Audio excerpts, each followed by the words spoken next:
Hey guys, it's Allie. Welcome back to Infertile AF, the podcast. This is episode 224 called Darlene.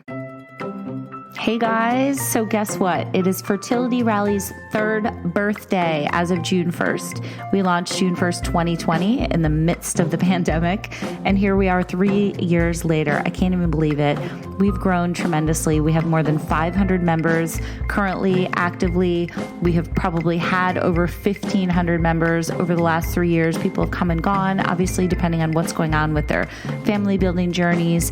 We are so honored that so many people have trusted us and joined our family, and we are celebrating by giving away 3 annual memberships. So check that out. Go to the Fertility Rally Instagram right now and see what we've got going on and how you can enter. We also are doing a $30 off code with the code Rally B-Day. You'll get $30 off our annual membership. So we just wanted to give back to you guys and thank you again and celebrate with you.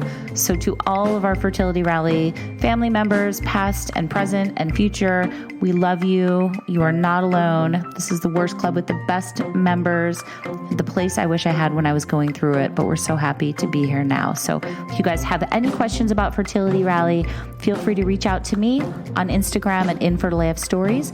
You can email us at thefertilityrally@gmail.com, or you can check us out on the Rally Instagram at Fertility Rally. So lots of places to contact us. We're here for you no matter what. If you want to know more about the membership, we're happy to answer any questions, but we just wanted to give something a little bit back to you guys in honor of our 3rd birthday. So thanks. Hope to see you guys soon. This podcast is sponsored by RECEPTIVA DX. RECEPTIVA DX is a powerful test that has helped thousands of women who have experienced recurrent pregnancy loss or IVF failure. The test helps detect inflammatory conditions of the uterus that might be preventing you from becoming pregnant or staying pregnant. The most common underlying condition of a positive RECEPTIVA DX test is endometriosis with or without symptoms. If you or someone you know has struggled with IVF, RECEPTIVA DX may give you the answer and treatment protocols that you're looking for. Talk with your doctor about RECEPTIVA DX because the journey is so worth it.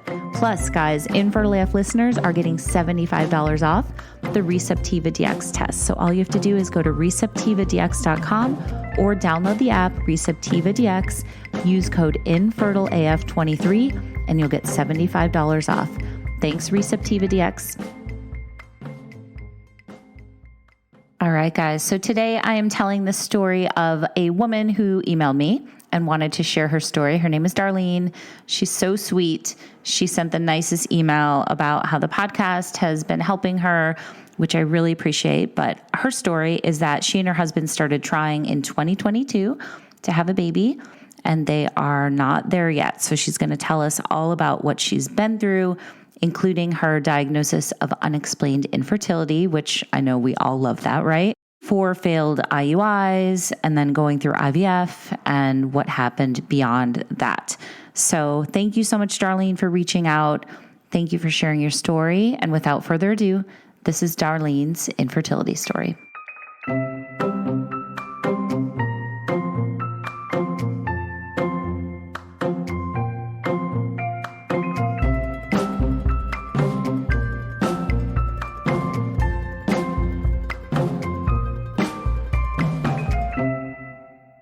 Hi, Darlene.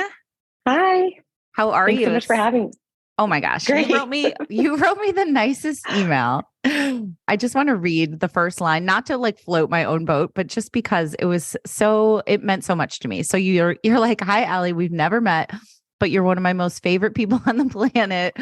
I've listened to every single episode of Infertile AF, every single one."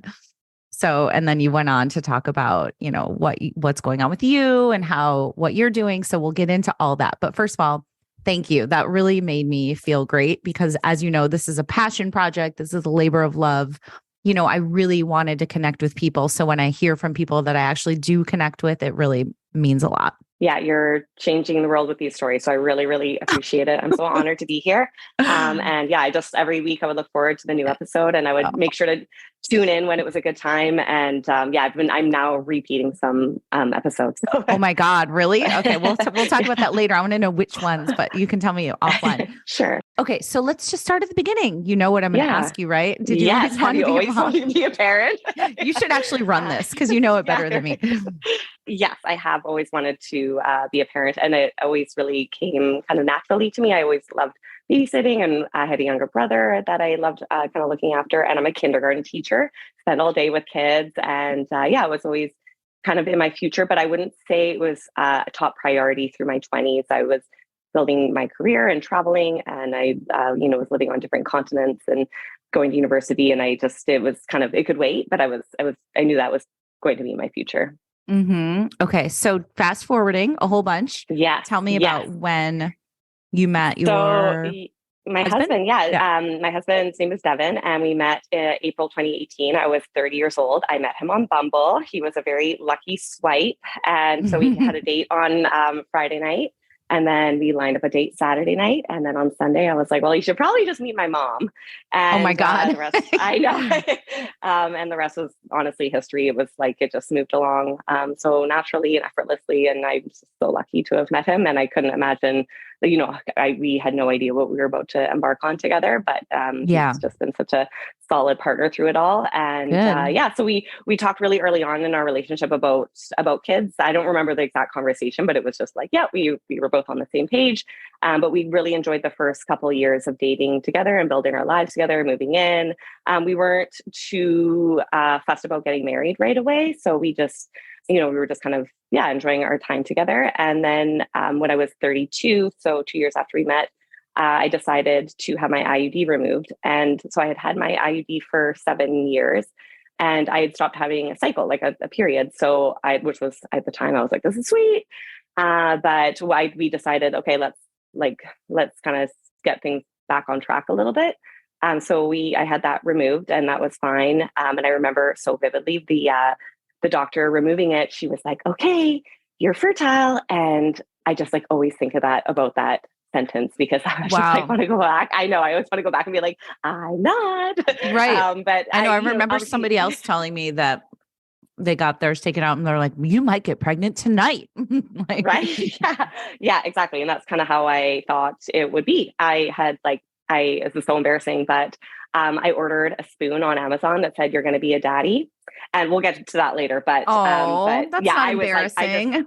I was like, I knew it was going to happen. I was really confident. I hosted a friend's baby shower at the beginning of July so it was just a few months later. And we also had decided to get married that summer. We were just doing it was COVID, it was 2020. So we were just doing parents and siblings. And that was, so we just had kind of a whirlwind engagement. And so we weren't trying at that point, but we weren't preventing either. I was just kind of monitoring my cycles, and we were just going to kind of wait and see what happened. But I remember on my wedding weekend, I was ovulating, and I was like, okay, here we go. Like, what could go wrong? Right. It was, I just didn't think there was nothing that gave me any pause. Like, my cycle had come back, and so nothing, and then nothing happened. And so actually September just, a month after we'd started trying, I'm a notorious early tester. So I'm tracking my cycles. And so a friend of mine had given me some Clear Blue tests, and some of them you need the plus sign, and some of them you just need a line in the test window. And I had them all out of a box. So I had just taken one, and I didn't know that they were different. So I thought I had a positive pregnancy test, Allie. So I put this spoon in my husband's coffee, and I'm like, thinking we did it. That was easy. No problem. Right. And we cry, and we're so happy. And I'm just elated. And then a couple hours later, I was packing everything up, and I was like, oh, that's weird. The wrappers kind of look different from some other tests I had. And I just something all of a sudden felt off, and I had to pull out the other one in the instructions and look, and I was like, oh my God, I'm not pregnant at all. I was so embarrassed, Allie. I had sent pictures to a couple of my girlfriends, and honey, I know, how can I'm you so sorry. Yes. But the funny thing is, I know. And the reason I tell you this story is because we were laughing. We're like, oh my God, could you imagine this will be so much funnier when we actually are pregnant. And we had it was just the most bizarre sort of foreshadowing of the nightmare that would come next. Yes. Oh my God. Cause you get your hopes up. Obviously it's like the thing you want so badly. And then exactly. Yes. And all around me, all of a sudden I had lots of friends become pregnant, pretty close together. And so I was just every month, I'm like calculating how far apart our babies are going, like, I'm just like, okay, it's gonna, and I'm doing at this point, Ali, like I'm going off the deep end here, like between Google and Reddit, and like, I'm like tracking, I'm taking my temperature, acupuncture, yoga. I've got 3 different apps on the go. Like I'm so goal oriented. So it just, I thought I could outthink it. Like it's one of those things. It was like, okay, I just have to put the work in. That's all I have to do. It's absolutely. Not, but as this is one of those things where it doesn't matter. The hard work and the effort does not equate to the outcome. Exactly. And it's been so humbling because nothing else in my life, everything else is, like I've run marathons or it's been like, I'm so goal oriented. And so that was just such a humbling experience to not be able to, outthink it. Right. So didn't you say, is it true that 3 of your friends? Oh, yes.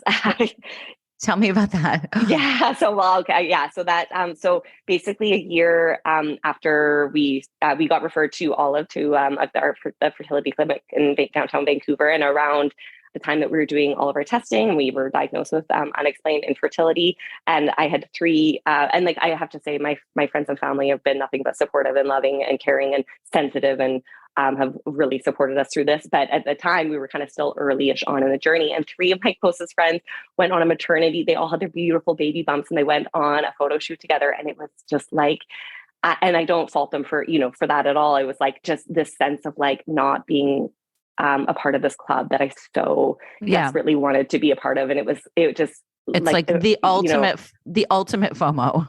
Yes, exactly. Yeah, exactly. And I just wanted to like join them and like just carry a box of ovulation strips or like, you know what I mean? Like it just, I like, it was like such a bizarre feeling, and not the one that, it was a new feeling and not a comfortable one. But I was, I'm still friends with all of my friends, and they're all really, they've all been so supportive through this. And I think that if this had, that wouldn't have happened maybe like later on, and none of us knew what was to come, kind of thing, So, but then meanwhile, also like my sister, like through this whole time, my sister's had 2 babies, my sister-in-law's had 2 babies, both my sister-in-laws have had 2 babies. So there's been a lot of babies in our lives, and that's been a really challenging thing and something that I've related to with so many of your other guests. It's just that, watching friends and family build their families. And obviously, I know that that being, stuck in comparison mode is just such a toxic mindset. And I'm really trying to work with that.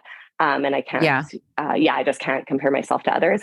I think there's something so heartbreaking about when you feel like everybody's moving forward and leaving you behind, getting pregnant and going on to those things and, those great experiences. So tell me a little bit more about that. Well, yeah, that's exactly it. And you've got this, this kind of timeline, and, you think of like your kids and their cousins and being close in age and with your friends. And it's so hard when you've got such tunnel vision. And at the time, like I would say during that phase, that early on time, and then we started doing the IUIs. And that was like, I'd say almost the hardest part, because I was just filled with so much hope and optimism, and it's just that cyclical letdown. Every cycle I would, it was just like this high and low, like that's such a roller coaster of emotions. It's such a unique feeling, Yes. So we started down the IUI road. We did 4 of them, did them pretty much back to back, July, August, October. We were only going to do 3, but then we threw in a Hail Mary. Alia was like, we're doing it. We're doing 1 more. We're adding in some injectable drugs this time. And like, this has got to work, because we knew the next step for us was we were going to try IVF. But this, we were just really optimistic, because I've had friends and family that have gotten pregnant with IUI. And so again, it was like, because there was nothing standing in our way. It didn't, we had no other health conditions, and my lining for that through the IUIs was not great, but it wasn't bad. Like, but that's now come to light as one of the issues that we're working with. But yeah, so each one, it was just stark negative, nothing was happening. Oh. Yeah. And then that we knew with the last one, when my cycle was going to start, it was going to start at Christmas, and like it started Christmas Day. And I was like, I was starting, so I had to start my priming drugs for my first IVF cycle on Christmas Day. And I was just thinking like, wow, this is such, salt in the wound. And now I have this now 3 years later, I'm like, I can't even celebrate Christmas. Like this last Christmas, we just went to Mexico because I'm like, I can't do this anymore. Oh my like, God. Yes. It's just so, one I'm of the so many sensitive things, about it.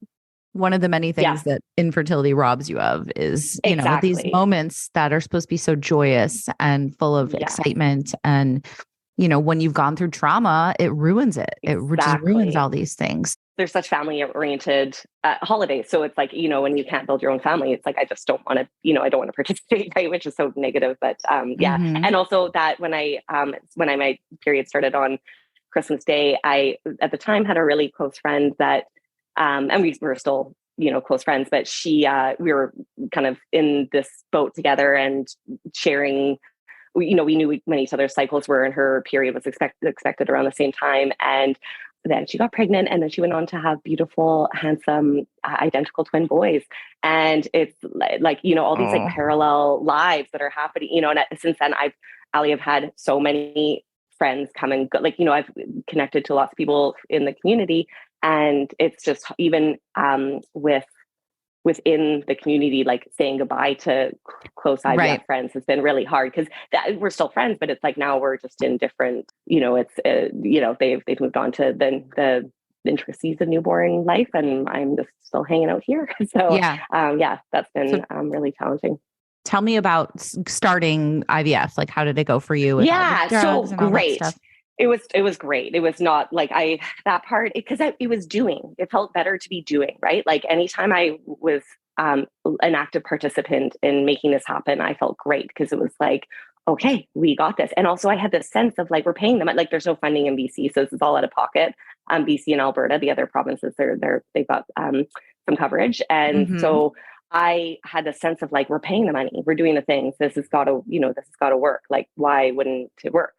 And so my egg retrieval is actually the same day that my nephew was born. And that was special. We're both, my sister and I she's at the hospital and I'm at the fertility clinic, and we're both just building our families in different ways.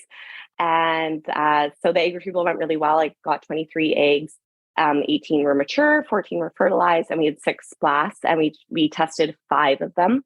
So four of the 5 came back normal, which is amazing. Mm-hmm. So was this in 2020? This is like during lockdown, or was it later?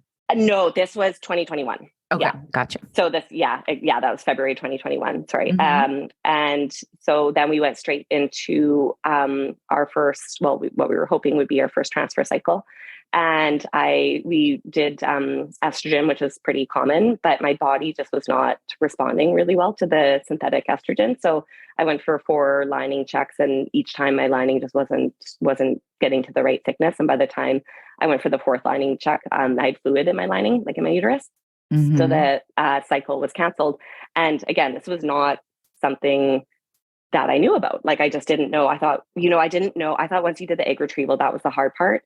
But it wasn't. The transfers are the hard part, because for some people, because you just don't know if you're going to get there or not. Right. And in my case, I had no idea. I didn't know that this was the thing. And turns out this became a big thing for me, because then we went into our next transfer cycle. And so this time we tried. And so this is almost exactly 2 years after my IUD was removed.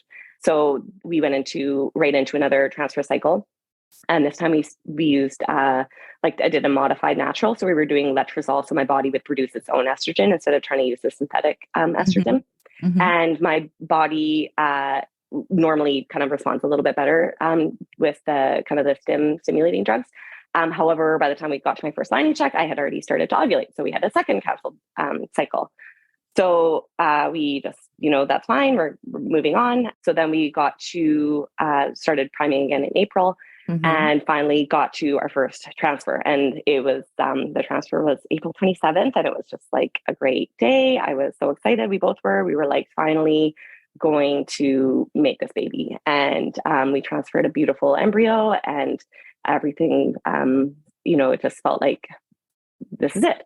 And so I'm a pretty notorious early tester. And I started getting some faint positives, and they got darker. And when I went for my first beta, it was positive, and that was on the Mother's Day weekend. Oh my God. So when did you start testing? How many days after transfer? So what happened was my husband was away on a boys trip. He was playing some golf, and I was going to wait till he got back. And then, but then I had a little bit of spotting, and it felt like my period was coming. So I just assumed, I was like, oh, it's over. I just want to take a test and kind of like break it to him easy. So I didn't tell him. I just stopped on my way home from work. And now it all kind of makes sense because it ended up being an ectopic pregnancy, but that bit of spotting and the cramping I was feeling was like, because it was not in the right spot. Oh, wow. But yeah. So what happened was, I took a test and I was alone, and I was like, oh my God, I can't believe it's positive. And I told my husband, but I was still really guarded. And when I went for my first blood test, they wanted to see it over 100. It was 82. So I was, it's like my very first positive, but right away, well, my real positive. But I right away was like, just instantly nervous, like, it's like, I thought I would have this sense of like, yay. And it was just like, oh God.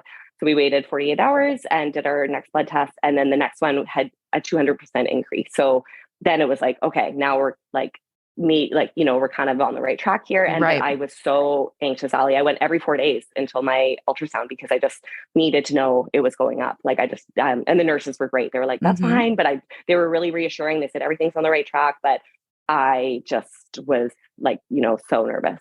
Right. Of course. People understand that. Yes. Yeah. Yeah. So we had our first ultrasound booked for May 30th. They wanted to have me come in a few days earlier, but we were away in the Okanagan for a wedding.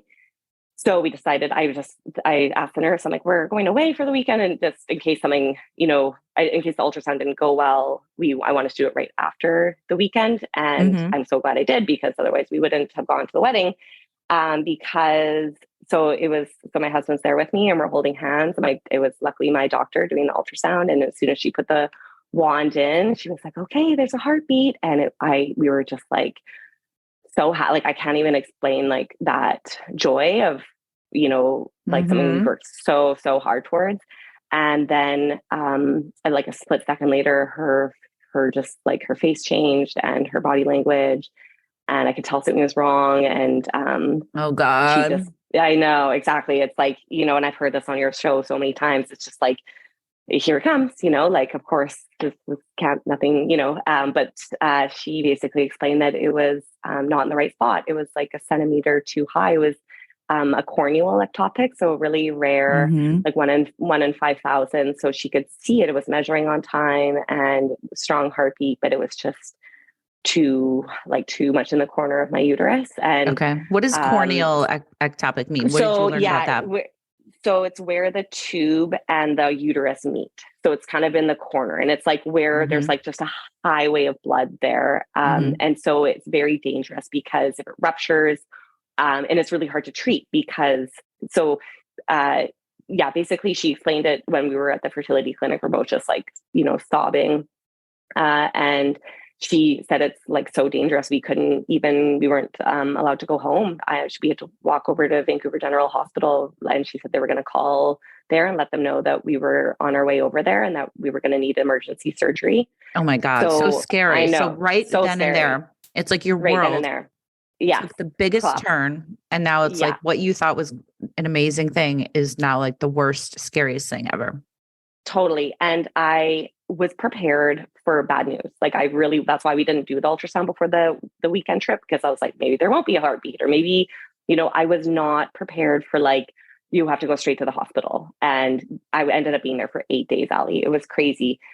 So we went there and they told me I had to fast because I was going to have emergency surgery, and which like, when you're pregnant, that's not fun at all. And they were super busy. VGH is, it's a zoo. And I have so much respect for all the medical staff that work there, because I spent, enough time there to say it's crazy. And it was until 11 o'clock at night that a doctor from the gynae ward came and saw me. And she basically explained that they could do surgery, but that it could really there would be a chance of a hysterectomy because of where the ectopic is, and that, it was at that point I was I think I was like 6 weeks 3 days or 7 weeks. I can't remember if it was 6 or 7 weeks 3 days, but in the email you wrote 7 weeks 3 days. Okay, so yeah, that makes sense. Yeah, 7 weeks 3 days. So she just said they felt that it would be too risky to do the surgery.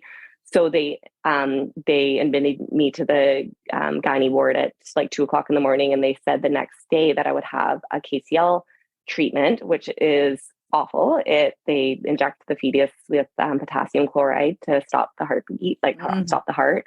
So it's like an egg retrieval. They go in with a long needle, and to to have just salt in the wound, they made me sign a consent form saying that I understand that I'm, stopping the heart of my baby. And I know it's cognitively, I understand it's not viable and it's life threatening. And I realize that, but my instinct of mama bear were so strong. It was no, I don't want, I don't want to do this. And I just if it was up to me, I would have just, I don't know. It was just it made me to feel like I had a hand in that was just something that I think about almost every day. Cause it just, I'm so sorry that you had to go thank through you. That. Yeah.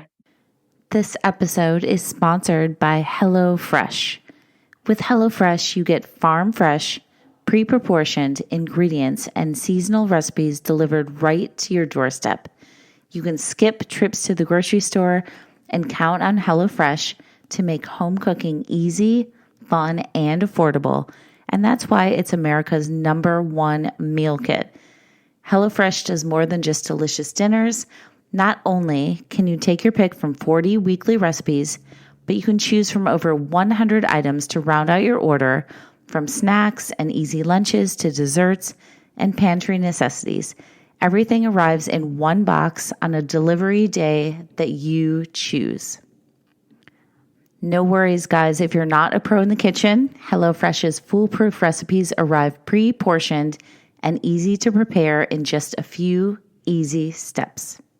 I have personally tried and loved HelloFresh. It saves time, it makes cooking so easy and fast, and everything I've tried from HelloFresh is super delicious.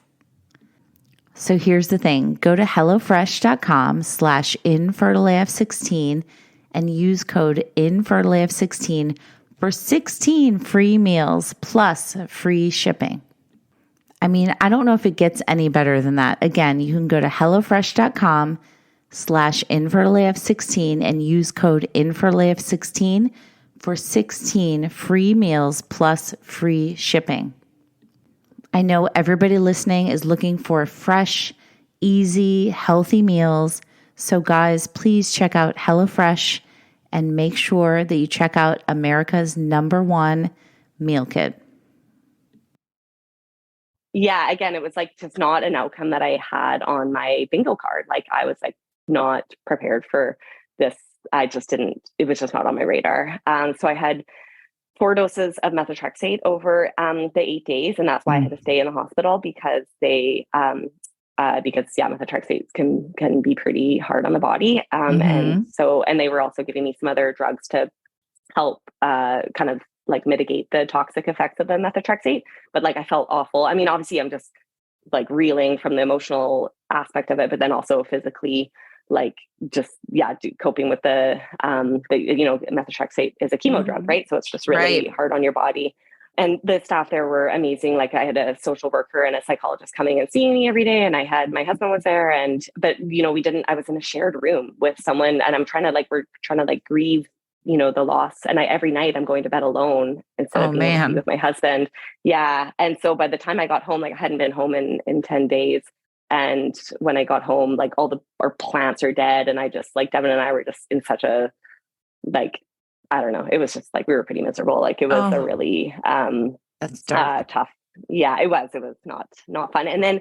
But then here's the kicker was that it didn't go according to plan. The pregnancy didn't pass. They said that it would sort of, my cycle would start, but it wasn't. My HCG was coming down really, really slowly. So it ended up taking, so I was going back every 2 weeks back to the hospital for an ultrasound, and the mass, just the tissue was still there. It hadn't changed at all. Mm-hmm. So I had to really like advocate for myself eventually, because I'm like, what's the end game here? Like I can't, just live my life like this. So, and then meanwhile, sort of, I'm a teacher. So I was off for July and August, and that July friends of ours were getting married, and it brought lots of friends into town. So there was a lot of events planned. Like we had a trip to Tofino planned with 18 friends, and we had like the wedding week. Like there was just lots of events that were with lots of friends that I had grown up with. Mm-hmm. So we're just coming off of this like major loss and trauma, and just trying to like kind of pick up the pieces, and still feeling kind of that we didn't want to miss out. And we debated not going to Tofino and stuff like that, but it was like the timing was just so tight. And one of my really like closest and dearest and most wonderful friends, who she doesn't live here, but she let me know like in that right around that time that she was pregnant as well. With her due date was within days of mine. And so I've got a friend living this like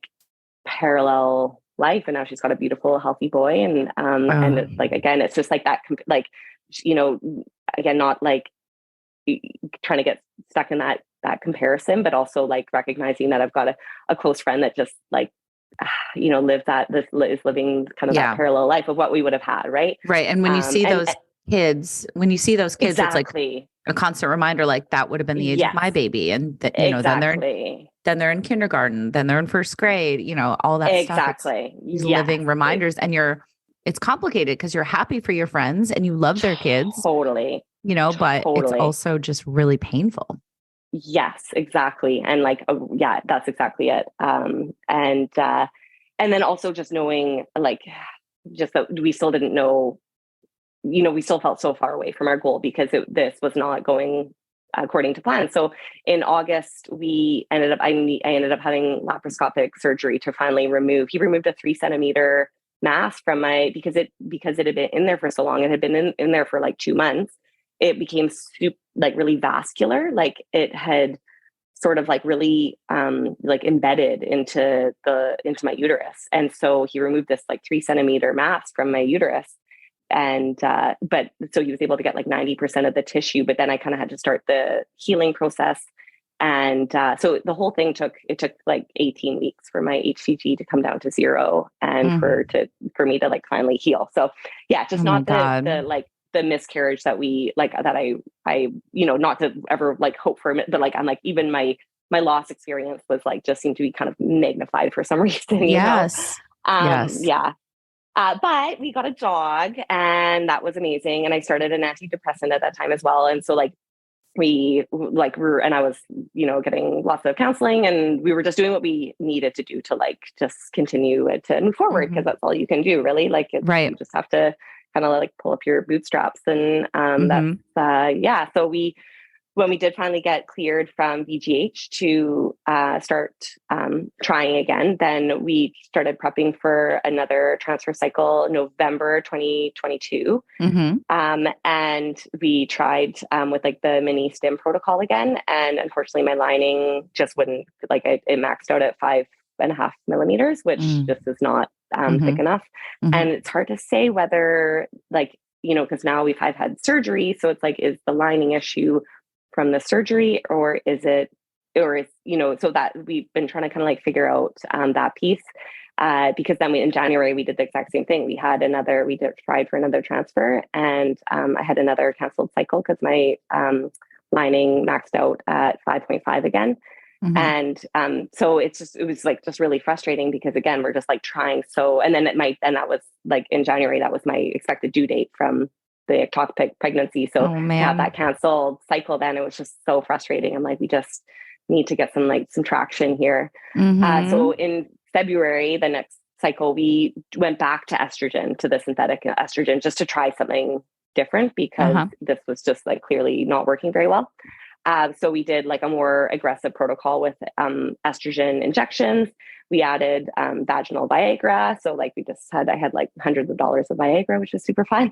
And we like added in some IV therapy, and like just my daily regime, Allie was like just hilarious. Like I'm just like drinking bone broth and pomegranate juice and eating vitamin E and Brazil nuts and red raspberry leaf tea. And I got like Reiki womb healing. And I'm just like, I'm like, you name it, like bring Every it single on. thing. Like Yes. everything. Yes. I totally can relate to that. Yep.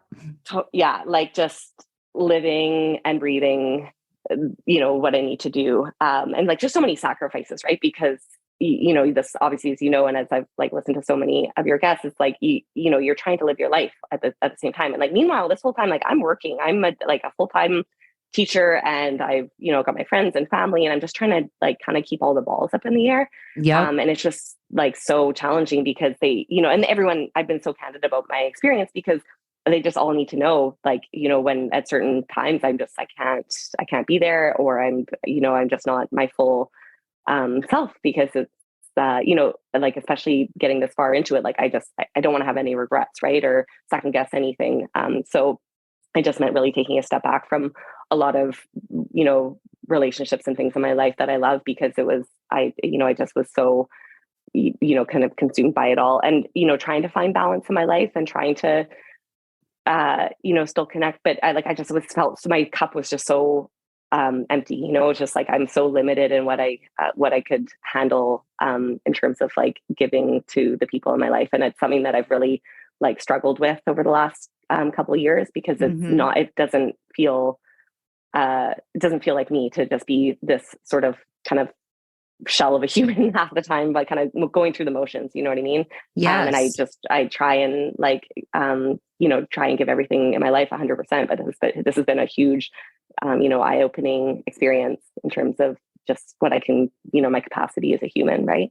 Yeah. And that I was going to say that line that you did include in the email was that you're a shell of a human. So tell me a little bit more about that. Like, who do you wish that you still were that you aren't anymore? I mean, obviously experiences like this fundamentally change you as a human being. Yes. So what do you miss about your old, the old Darlene?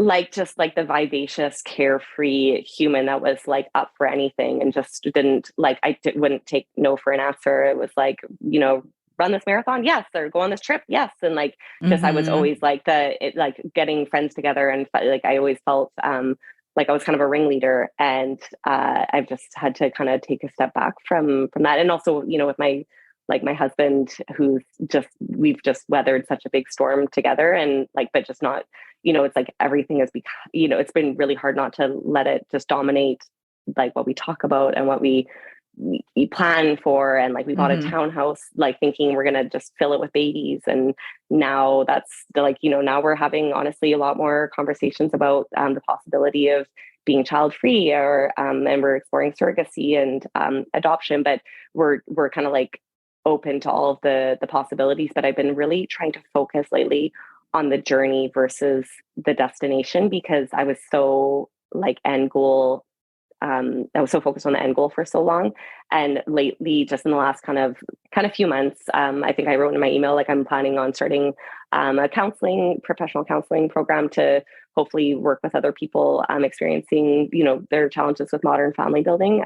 You've inspired me so much to be more actively involved in the community. And I just feel like my tunnel vision has lifted a little bit because I just want to look for other like possibilities in this challenging time, like I've had feelings of just being so inadequate and insecure about not having kids and falling behind. And now I'm like, I feel a lot more empowered to like take all of this and just say, you know what, kids maybe aren't right now in our immediate future, but what else can I do to help others and to help myself? Because it's just, I don't know. It's such that makes crazy. A lot of sense. So is treatment off the table for you right now? So, I mean, you mentioned so since that, so once we had, so we did finally get to another transfer. So we did transferred in February, we transferred. And so this is 3 years after my IUD was removed. It was Super Bowl Sunday. We had our transfer. I was like really excited to, transfer another embryo and thinking like, what could go wrong? And nothing happened. It just was a complete fail. I was testing at home and just, there was nothing there. And it was just like totally devastating.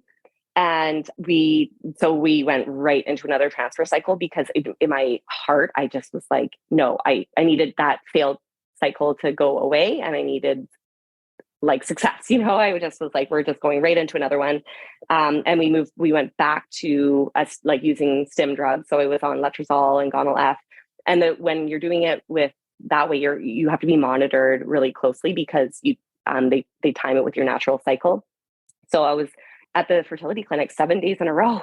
It was exhausting. And it's like a 90-minute round trip. And so that's when I was talking, I always would have one of your episodes on when I'm driving to the clinic. Cause I'm like, yeah, I need to know that there's other people out there like totally. This, right. And so this time, for the first time ever, Allie, I waited for the blood test. I waited because I honestly was just too scared. I was like, I can't handle another failure. And I waited I told them to just leave me a voicemail. So I waited to listen to it with my husband at home and our little dog in between us. And it just was 0. So just another complete failure.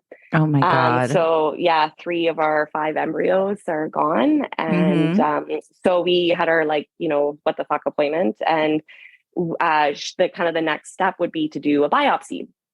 The reason we hadn't done this before was because because of my lining issues, she said that, doing the biopsy could actually do some damage to my already really fragile lining. And I agreed with that. And I also just was not like super keen on spending, another $3,000, knowing, we're in but I mean, at this point we're in for a penny and for a pound, like we spent, $35,000 at this point, like, sure, let's add the biopsy. But one of the reasons we decided to do it was because they've recently started offering a new one. So there's the ERA, which is that tests your receptivity and microbiome and looks for endometritis. But there's a new one called the UTIMPRO, and the tissue is sent to France, and it tests for like immune profiling. And I have no other markers for anything immune going on, but we just thought like, this is, why not? Like, let's make sure we've really, covered all of our bases. So we had started, and I also had a hysteroscopy, and the hysteroscopy didn't find anything. She just said that my lining looked consistent with someone who has had a D&C, which like I had never been pregnant before, but kind of makes sense given the fact that I had the surgery. So again, it's hard to say like, is there something else going on, or is it just from the surgery? But then we asked for a second opinion from someone else at the clinic, like the founder of the clinic. We're thinking like, okay, we're going to see the big boss, the big kahuna, and she'll give it to us straight. Right. And she did. Oh my God. Allie was like hilarious. Like did not sugarcoat it. She was like, what did she say? Biopsy. She's like, don't do the biopsy. Don't spend another dime on your uterus. Like she just said, don't, she's recommending surrogacy. She said not to transfer any more embryos. And I was like, kind of like almost like laughing because it was just so like, matter to the of point. fact, And and I appreciated that. Like, that's what we wanted. But she was like, I know when we hang up this call, you're probably going to start to cry. And I was like, nope. And I know, but it was fine. Like, honestly, I just appreciated her being so candid. But we did decide to do the biopsy because surrogacy, it's like, it's on the table, but it's a huge undertaking here. Like in Canada, it's altruistic. So you can't pay someone, but you pay for all the other, we'd have to do another retrieval and pay for all their testing, and then pay for the, either for, agency fees and the lawyer fees. And we're talking, $40,000 to $70,000. And this is like on top of what we've already paid. And, we're in Vancouver, we're like, it's a slog here. Would you have to do another retrieval, or you have 2 embryos left? Could you use those? Okay, so I've got, I do have 2 embryos left. They're just not, one of them is untested. It's a day 7.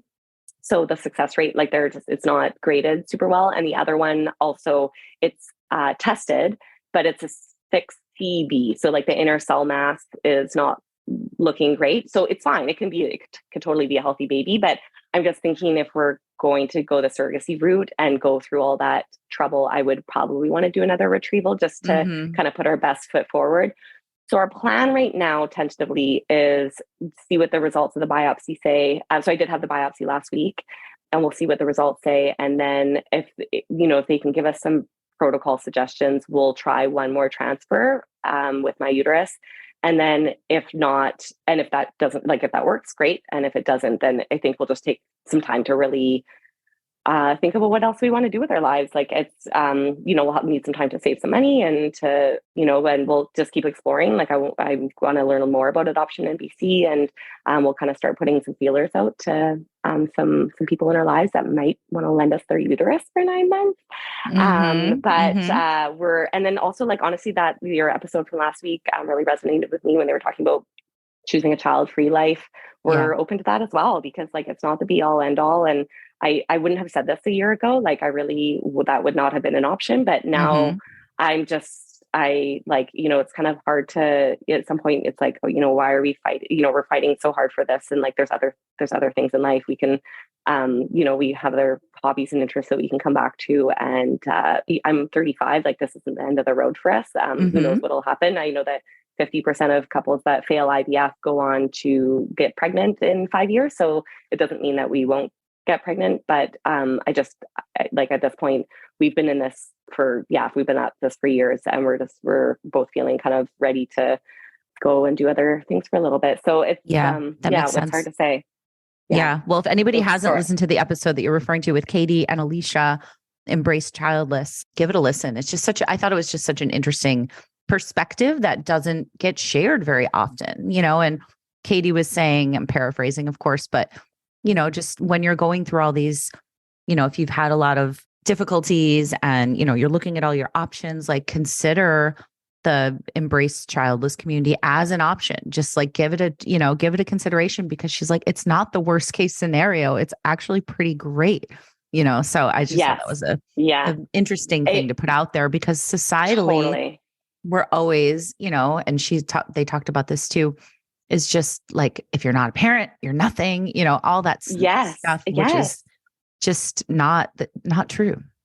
Totally. Exactly. And it felt like so symbolic that episode came out when it did, because we had started to kind of have more conversations about that. And then since then it has been a real, really eye opening. And I work with kids, I get that cup filled, and I've got so many nieces and nephews and beautiful babies in my lives. And that's not to say if that's exactly it. I'm like wondering now, starting to question how much of this is just pressure to succeed at a goal that I had set for myself. And is this really what we want or need? So I'm just really starting to kind of like reflect on that a little bit more, and think about how else I can, fill my life with wonderful things. And there are so many things, and it's been, I've had almost a sense of relief lately that I can, I'm excited to maybe try another transfer, but at the same time, if we don't get there, or if it doesn't go according to plan, which history tells us this, and based on the second opinion, that this might not be, I might not be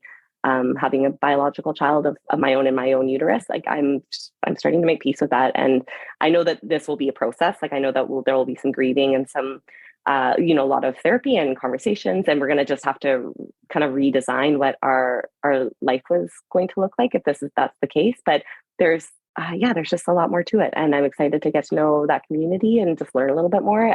But I've just started to kind of dabble. I've joined some surrogacy groups, and I'm just we're getting our toes wet, and we're open to all of it, and we're just having really constructive conversations. I love when we're both, we're just kind of brainstorming and feeling out different ideas and on the same page, and they're not emotional. They're just like, hey, maybe we should buy some, get back into skiing next year. Maybe we should do this. And it's just kind of exciting to, start thinking about a life that isn't revolving around cycles and monitoring. And, financially, this has just taken, this has been our focus for so long. And I'm excited to start the program I'm starting this summer. It starts with a life coaching component. And I'm really doing it with the goal of, working with other people. I'm not ready to give up on my body, but maybe my body doesn't need to be a baby maker. Like maybe I need to run another marathon or climb a new mountain, or, I've been back at the gym. And since the last failed transfers, I was kind of taking a break, but it's like, I'm strong, I'm capable, and I can do hard things.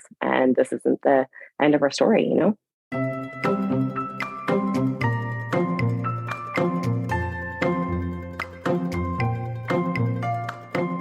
Okay, guys, thank you so much for listening. And thanks again to Darlene for sharing her story. If you guys want to follow her on IG, it's making_baby_OH. So that's her account. You can follow her there.